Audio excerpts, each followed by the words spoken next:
Do not adjust your iPads, your iPods, your transistor radios, your Walkmans, or your rabbit ears, ladies and gentlemen.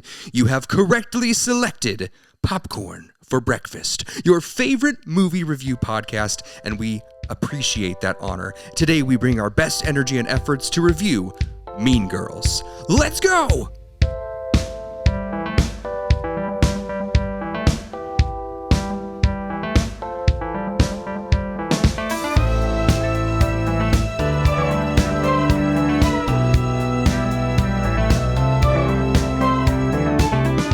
Is Popcorn for Breakfast, presented by St. Louis Area Smoothie Kings. Now, here are your hosts, Cam and Kirk.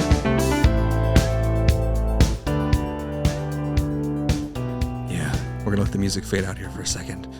I got a little treat for you, Cam. Oh, no. Get ready. Supposed to leave it up? No. Take it down. Fade it out. Here we go. Okay. Fade it out scared. Gradually as it should. I'm terrified. His name is your co-host, Cam, and he is a massive deal. My name is your co-host, Kirk. It's about to get real. Wow. That was great. Thank you. I mean, we just lost our entire viewership, but that was awesome, and I respect it. You know me. Whenever we review movies, I'm always like, I like bold choices. Yeah. That was a bold choice, Kirk. Thank you. And I respect it. And it was pitch perfect. Oh, thank you so much. But I do somewhat hate you because that Regina George tune that you were just singing has been stuck in my head for, when did we see this movie? Thursday. And today's Monday. 5 days. I think it is the song in the musical that has the biggest earworm of the entire thing. No, it has to be. I don't know why. There's just something about it. It just gets you. She'll get you every time, that Regina George. Hello. Let's recap. That's your co-host, Cam, right over there. I'm your co-host, Kirk. We're reviewing Mean Girls. Not Mean Girls the musical, as it should probably aptly be called, but just Mean Girls 2024. Yeah, I'm glad you brought that up because I was reading an article in Variety today with some quotes from a Paramount executive. Because, first of all, Mean Girls did win the box office this weekend, so kudos to Paramount and winning the box office on the holiday weekend. That's a pretty big deal. It was intentional for them to market this not as a musical, which I was somewhat surprised about. But then as I read the rationale, it made sense to me that he basically said, like, people treat musicals differently. So if we outwardly call this a musical versus a remake, our analysis shows it would do poorly, and it's hard to argue with the results because they won the box office, so it's hard to say if it would have gone the other way. But I know they also did some exit polling, sort of like Cinema Score polling that Paramount released, and they said that 75% of people who saw the film knew it was a musical. Okay, see, that's big. It surprised me because in our showing, there were certainly people in there that didn't know and were laughing hysterically at the fact that it was. Yes, I think right before the show started, I think I told you about a TikTok video that I had seen in which there were people watching, and when Katie, our lead protagonist, starts to sing in the movie, people were laughing like, what? Again? She's singing again? As if the first three songs were just like a fluke. Like just like, they just throw it in there, yeah. It starts almost immediately with the song. With the song. Maybe they thought it was like, a goofy movie dream where it's like super out of sorts and different and avant-garde. Yeah, they were very shocked. They were giggling just in disbelief that it was a musical. Yeah. So that 25% is a solid 25% of people not knowing that it was. Yeah, and at first I thought it was just me, like, not knowing, like, looking at the promotional material and being like, this doesn't look like a musical per se. Like, they're not outwardly saying that it's a musical, but no, it turns out it was a marketing strategy, which they also did. I'm not sure which studio helmed it. The Color Purple, the musical. Color Purple. That's right. Same situation. However, I think that one was more well known that it was a musical strictly because like Fantasia Barrino is in it. American Idol winner. Yeah, season 4 or whatever. And there's been a successful Broadway run of it as a musical too, right? Or there was. Yeah. That's how we got Cynthia Erivo. Yeah. Oh man, what a voice, what a talent. So yeah, I mean, they could have taken that route. This was a Broadway musical that was popular and did very well. Color Purple, same thing. They probably could have advertised The Color Purple as musical and not really taking a hit in any way. Right. Interesting. It's so interesting. baffling. It's so baffling.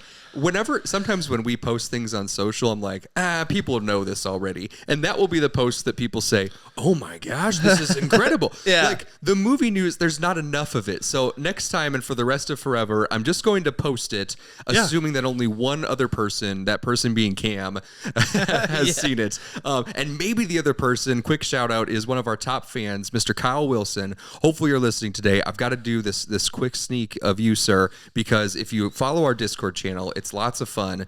Just lots of fun. It's like stream of thought. Like you're walking into work and you hear something or you think of something, you think of a movie and you're like, I got to ask how everyone thinks about this movie. I got to ask what people think about this nomination. Whatever movie news is on your mind, it could be from childhood or whatever, Discord is the place to be.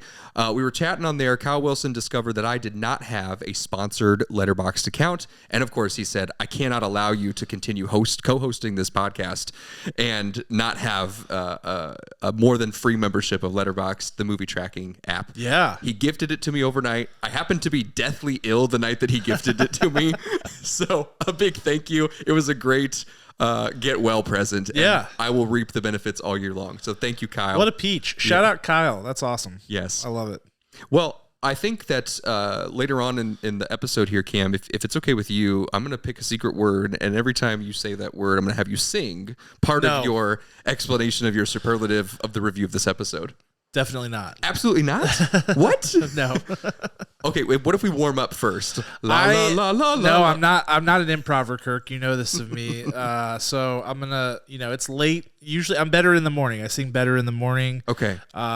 So we'll have to do it another Let's time. pause this recording. I'll see you at 8 a.m. tomorrow. Sounds good. Let's get into our superlatives. I am on the short straw here today because Cam gets to go first. Whatever he picks, I cannot duplicate. It's over for you. I am done. I know he's going to pick all my favorites here. And we're going to start with, and the Oscar goes to, who was the best performance in Mean Girls, parentheses, the musical. Parentheses 2024. Double parentheses. I am going to go with an actor who I've been following her career for a while now. She's been in some films that I really, really love, like The Nice Guys, which is one of my top 4 favorites on Letterboxd. And of course, the Spider-Man, the Tom Holland Spider-Man trilogy, Miss Angourie Rice. Like I said, I've seen a ton of her performances from early in her career, young Australian actress. She has got a boatload of talent, an unbelievable amount of talent, and I didn't even know that singing was really a part of that. She sang a little bit in a couple of things that I've seen, but just kind of like here and there. I didn't even know that she was someone with musical ability, but man, she brings it in this movie. I feel like it's not a perfect performance. It's a really good performance. And you can sense the talent gap between her and some of the others in this cast. Like, it really is sort of like palpable. There's like sort of a 2-tiered structure in this cast where it's like, here's tier A of people, and there's maybe a couple people on that list, and everybody else is like miles below. I mean, it's like, it really, truly, you can feel it. But she had a really good performance as Katie. This is they've written this as a very different version of Katie Heron, versus if you were comparing it to the Lindsay Lohan version back from 2004. I don't like this version as much because I don't feel like it's as dynamic, and so some of the choices that the character makes feel inconsistent. That said, no knock on Angourie Rice's performance, because I thought she was great. Thought her vocals were stellar. I thought she did exactly what she needed to do to try to make this movie as successful as humanly possible. I've not really seen her in a leading role capacity before. This is really the first time that I've seen her be leading lady, and I thought she owned it, and I thought she did a great job. I mean, for me, and it may be just his appearance in this movie, but I have to say, like, I'm getting shades of young Amy Adams. Which is, like, if you know me, extremely high praise. I think Amy Adams is one of the greatest to ever do it. Certainly one of the greatest still doing it. So I don't know. I was getting vibes. I was getting like Enchanted era Amy Adams vibes in this film. So we'll see. She's obviously got a lot of talent. She's got a long way to go in her career, and I think she's going to do some really great stuff. That's a great comparison to Amy Adams. I really dig that and see that, and not just because she has a tint of red in her hair, particularly in this movie. I love all of that. I really do. It's the range, man. She's got range. It is the range. It's the brightness. It's the innocence. But then there's like she can turn on a dime and show you like this dark side. Yeah, that's why I wish they wrote this character again, like more dynamically. I think the character from the original movie just is better written. Yeah, I like it. It's a shame. Well, I am thankfully safe for this first superlative. I went with Renee Rapp, Oh, good choice. who plays Regina Georgia. She is of Broadway fame. She came right out of what's called the Jimmy Awards, which is the High School Musical Awards. Literally, if you've never heard of that, High School Musical Awards. They put on this giant showcase of the top talent, and it's a big deal in the musical community. If you ever want to see your favorite Broadway artists or now film artists back in the day when they were on, again, the Jimmy Awards. It's all over TikTok, all over YouTube. You can find every performance. She is fantastic. She was cast in this role. I don't know if she was the immediate takeover for St. Louis native Taylor Louderman, who originated the role of Regina George, but she is definitely who was the most recent one pre-COVID, and COVID shut this production down, and she was excellent. There's a Broadway recording cast album of her. I just thought that if you want to talk about command of character in every single beat of the film, that was Renee.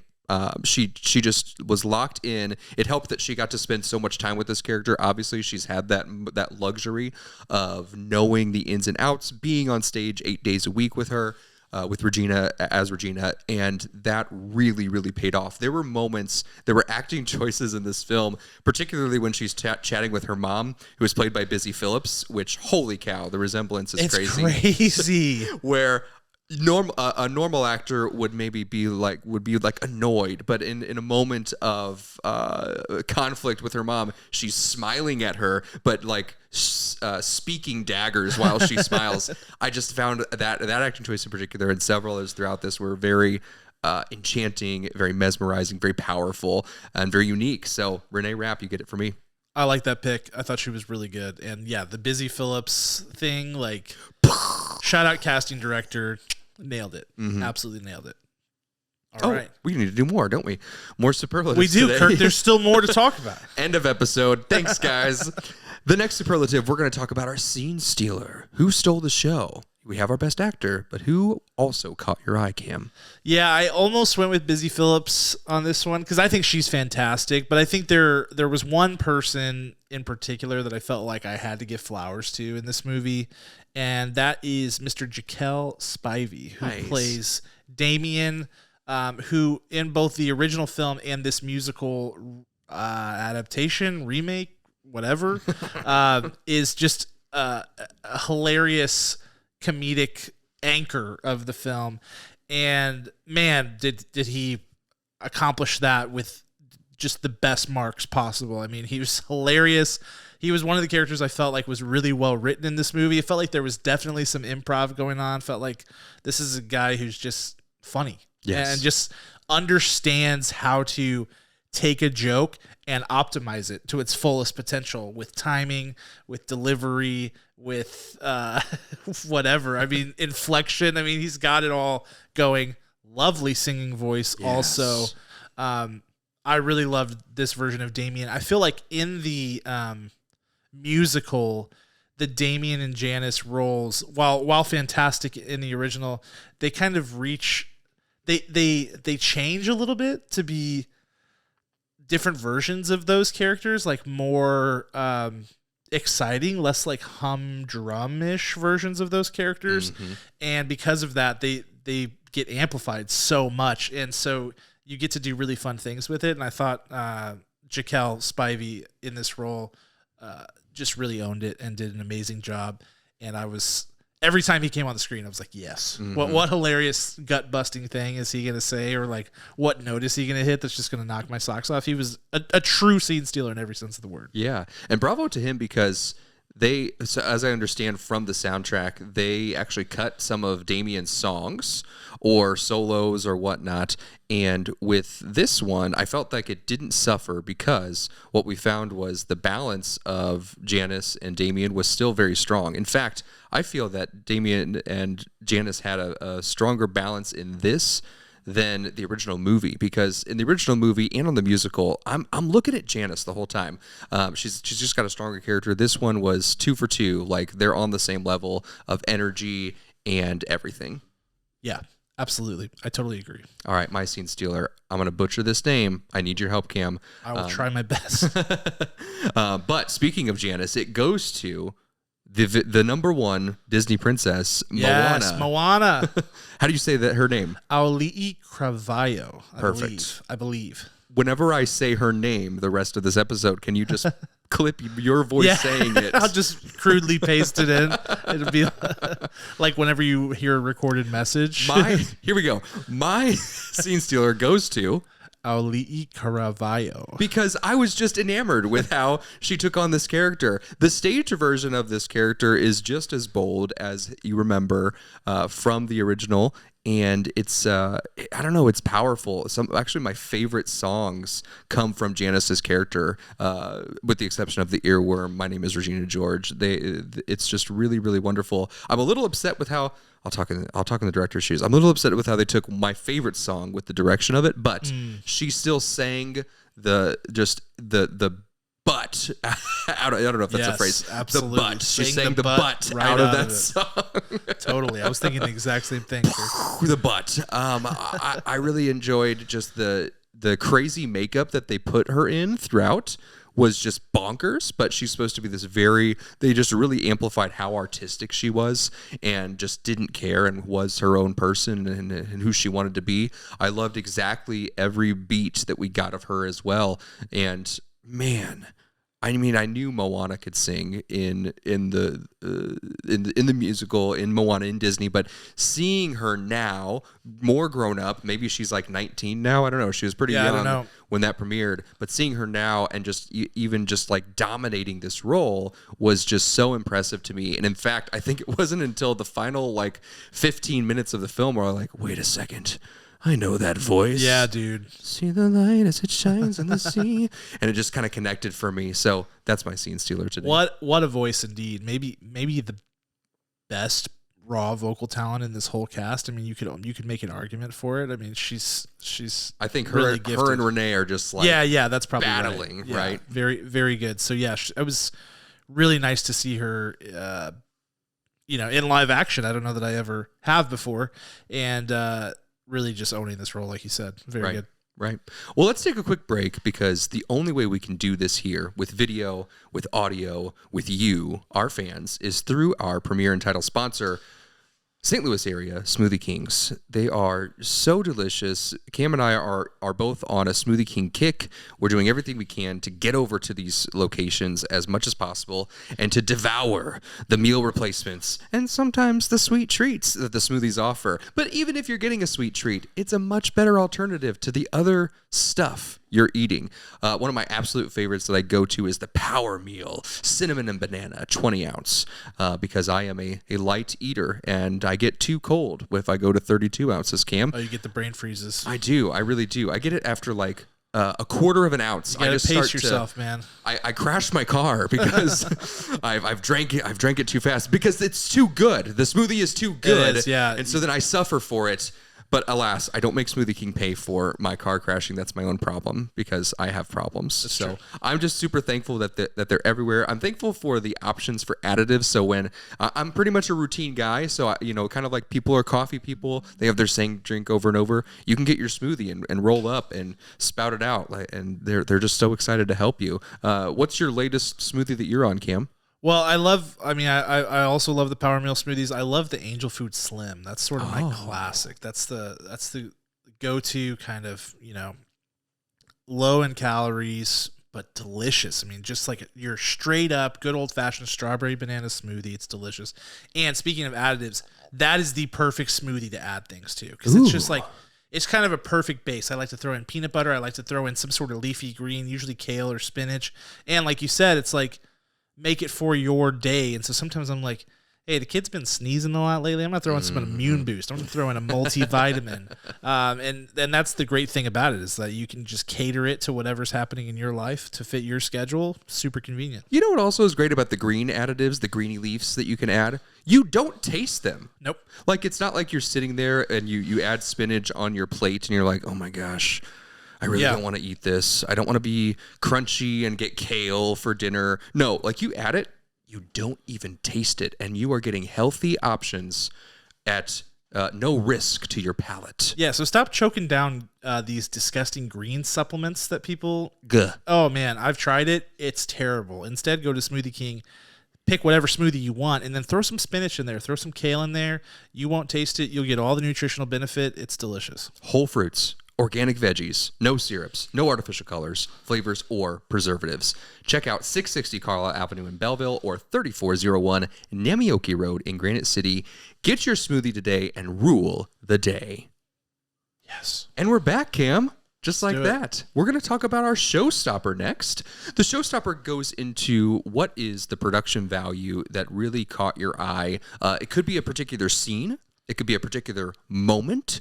I like to think a lot of this, if we were doing TV shows, it would be the Succession moment where Matthew McFadden, who's on an amazing run of winning awards left and right now, where he tells Shiv, I think you are incapable of love. It could be moments like that. I think you're capable of love, Cam, so tell us what your showstopper moment is. Yeah, the one thing about this movie that I felt, there's one scene in this movie in particular that really represents what this whole thing is at its absolute best, and that's the Halloween party scene. Yes. The iconic Halloween party. You've seen the original movie.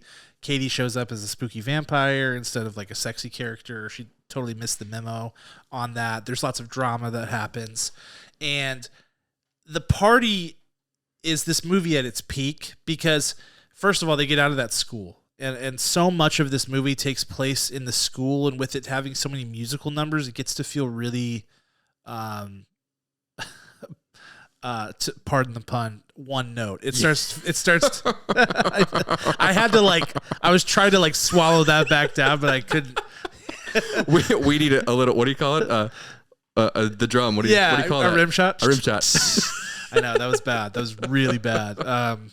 So when you get out to this Halloween party and there's so much going on, you're just like, okay, new textures, new dynamic. It just feels a little bit better. The directing choices were better. The acting was a little bit more dynamic because there's lots of scene partners kind of sharing time. It just felt better. And then the musical numbers that are in it, they went bold. They went loud. They went... they didn't care. They were just uninhibited, which I liked. They were like, let's make this like a super glam music video instead of a High School Musical number. And that to me was like, this is what you should be going for the whole way. Mm-hmm. You should be looking at it and thinking, what's the craziest, most eye-popping way we could do this? Not, what makes sense, because it is a musical. Musicals inherently have a bit of absurdity laced into them because it's like you have to convince the audience that these people are breaking into song at all times. And this whole story and this whole the source material lends itself to absurdity. So just lean into it. Be uninhibited. Be bold. And I felt like in the Halloween party scene they did that. And I wish they would have done it more places, but it was just pitch perfect. I loved it. Yeah, I'm mad at you because that was my showstopper. Oh no! Oh no! Now I have to recount this movie and figure out what my showstopper is going to be. The characters. Oh man, I destroyed you. I mean, it's very clear that is the best moment. Yeah. And if you're watching, on YouTube, there's a specific dance move that people are making fun of online, where the characters do this kind of shaky move with their whole body. They kind of bounce down and they kind of shake and they get up and they turn and they kind of shake and bounce, and it is a little jarring, but it does make sense in that scene. So shout out to all the haters. It's better than you think. Don't judge it out of context. That's right. I guess my showstopper would have to go to, just really pulling this out of my rear end here. I'm going to have to go with Tim Meadows. Tim Meadows. Yes, Kirk. Elaborate. I don't know. So Tim Meadows and Tina Fey reprised their roles, which are more minimal than they were in the original. Yes. But it was funny that Tim Meadows, who I believe actually broke his hand before the start of filming in the original. Funny. And they just kept it in. Does have a broken hand in this film, but they don't really reference it. I think he uses it to like hit someone at one point, like just gently, or taps on something. But there were a couple of good Tim Meadows moments. Everything that you love about him came back to life, and I thought that was well done. Great, Kirk. I believe that. I really believe that. It shows how much confidence you have in this film. That Yeah. you were able to narrow down from such a lengthy list of things that you really loved about it to get to that one. From the 2-hour film. Tim Meadows. Tim Meadows, ladies and gentlemen. I love it. And the broken arm. Let's move on with our director's shoes. I'd like to talk about what your moments of the film, what the elements of the film, Cam, that you would change, that would make this better, what they missed, how they missed the mark. Yeah, I think in general, I alluded to the tone, so I won't really touch on that again, like the how they should have gone a little bit more absurd with it and been less reserved, because I felt like the writing just wasn't as dynamic and as the original, etc. The biggest thing is it looked terrible. I think the movie looked bad. I think production design, every technical aspect of the film that comes down, like that contributes to the visual aesthetic of the film, was poorly done. I mean, we're talking lighting, we're talking hair and makeup, we're talking at times costuming, though that one doesn't stick out immediately to me. Certainly cinematography, holy mackerel. So I guess in general, it's the visuals of this movie were frankly just like unacceptably bad. I think, and I don't want to like go down this road of like dragging the people who made this film, because that's not overly productive, but there are two directors on this film, Samantha Jane and Arturo Perez Jr., and both are a little greener in terms of their resume and experience, and it showed big time. I just think there wasn't much of a game plan going into how do we want this to look, how do we want it to feel. There was inconsistency, and the things that were consistent were consistently bad. So it's a mess. It will actually, it will stick out to you. It really will, in the worst possible way. You're going to feel like, why does this feel weird? Why does it look clunky? Why does it look awkward? It's because of that. So that just the visual aesthetic in general, I thought was just really not very inspired and frankly just poorly done. Yeah, I mean, not that young people can do good things, but like these two are babies, these directors. Oh, are they? Especially Samantha Jane. I mean, I feel like I'm looking at a 16-year-old girl who I knew it was like got the keys to the kingdom. Most of, like, when I was looking back at things they had done, it was like shorts and music videos and things like that. Which is fine. You have to start somewhere. You do. Right? You have to start somewhere. But I think in this particular instance, this movie was a bit too big for their britches. Yeah. For sure. Like, how do you get this property, this IP? Who do they know? Yeah. Who do they know? How did this work out? Yeah. Shocking. Very shocking. My director's shoes, I had a big issue with Katie's rise to becoming a plastic. It was so abrupt. There was no, like in the original, of course you have to compare. In the original, there's a gradual change. Like every other scene, you see her wear a little bit more makeup. You see her hair done a little bit more than it was the day before. She's suddenly wearing those high heels. She's suddenly only wearing skirts. Like all the things that didn't add up. There was a clear moment, a clear break in this film where it was, I'm Katie Heron, now I'm Katie Heron the plastic. And there was no gradual build, which I didn't understand that at all. I kept waiting for it to keep gradually changing. Cam leaned over to me during the movie and said, "Why are there so many close-ups?" Man. So the cinematography had so many issues. There was one scene in particular, one shot in particular, where we see Angry and that she has like a steady cam mounted to her shoulders, and you are looking at her from underneath her chin 6 inches away. Literally 6 inches away. It is worse than the Blair Witch Project. I kid you not. I could see everything. I saw her brain through her nostrils. It was the ugliest shot I've ever seen. She's beautiful. I'm just talking about the picture itself. Awful. It's a awful. terrible shot. I blame the directors so hard on that particular shot. And the product placement. I mean, shout out to Cheetos, the new flip phone, and the Elf lip gloss. Those were all over the place. It was so apparent that is how this movie got made. It was like watching an after TV special, like those things back in the late 80s, how those happened all the time with like Rob Lowe and everything. It was so apparent that they wanted those things to be front and center. It was so annoying. So yeah, those are my director's shoes. Yeah. There's more, to be honest. Yeah, there's a long list. It's a bit of a mess from like a movie making standpoint. It's got some issues. Mm-hmm. Okay. Well, what about our final score? Final thoughts and score, Cam. This is hard. Yeah. It always is. It always is. It always is because scoring movies inherently is hard. It's crazy. It's a crazy thing to do, but I love to do it. It's fun. I have a nightmare that one day one of these big stars will that's in these movies that particular movie was like kind of like how Zachary Levi is like a big fan of Shazam 2. Like he won't back down from it. Sure. And we roasted that movie, of course. And if he ever came up to me, I would feel sad because it's not a good movie. Yeah.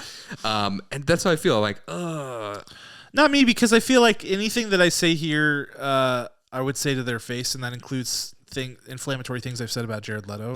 I would say I would say to his face because I do not like him. But yeah, I feel like I try to stay honest, and if you're being honest, I think it is what it is. Excellent. So don't live in fear, Kirk. It's going to be okay. Let's light some fires. Let's go. Final thoughts and scores. I think the most accurate and also the saddest thing that I can say about this movie is that it's exactly what you think it is, which is a worse version of Mean Girls. It is exactly that. Like, you probably look at the trailer and you go, that looks like a worse version of Mean Girls. And then to that, I would say it is in almost every possible imaginable way. I think there are good parts of it because the music is really good. You and I saw this musical on stage here in St. Louis, and it was great. We had a great time. Good show. I think it does a lot better as a stage show. This transition to the screen just did not go well for this musical. I don't even know if it would have gone well under an experienced hand. I don't see the potential there. I think this felt like a money grab.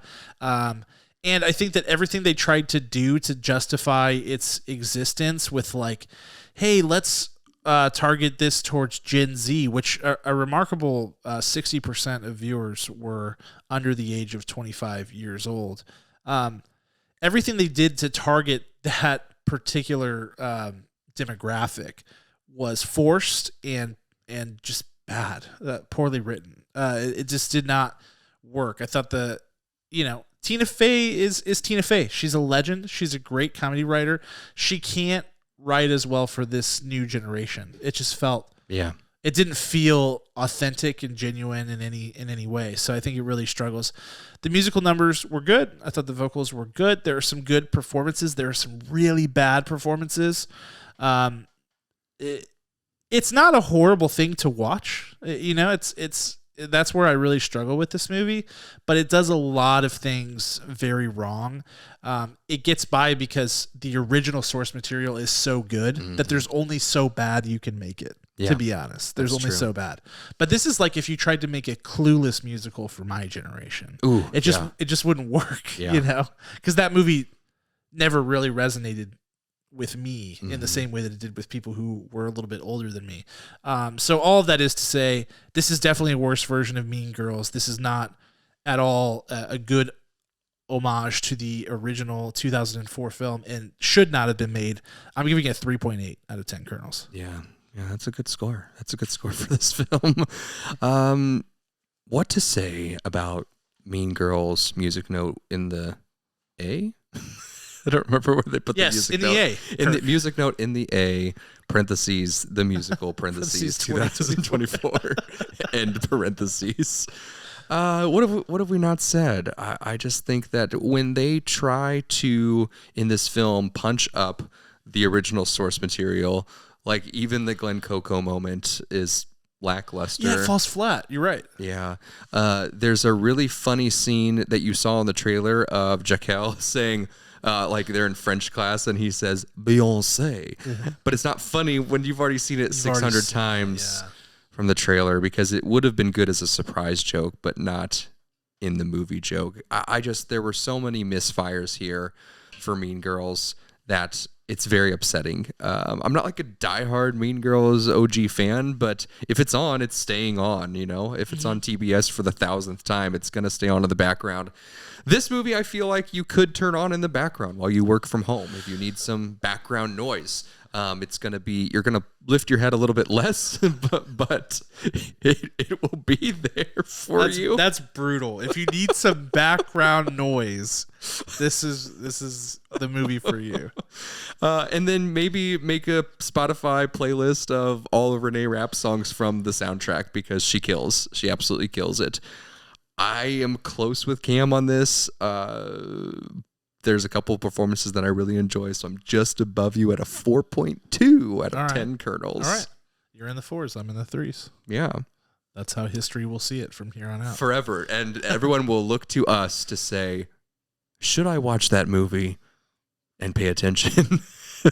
Or just turn it on in the background while I eat my barbecue chips? Yeah, we may be in the minority on that. I mean, Cinema Score is a pretty convoluted grading. It's not like you can't really use it to identify if something is good or not, but it did get a B+, which is not terrible. Hey, that's not bad. So, you know, there was a recent actor. It was on Conan O'Brien's podcast, because I listen to that every chance I can. And this actually wasn't a recent episode. It was probably from 2021. But the actor who came on, whoever it was, great sourcing that I'm doing right here, by the way. Love it. Whoever it was said, I can only enhance a character based on the script. So if the script has a C rating, I cannot get that character to an A+.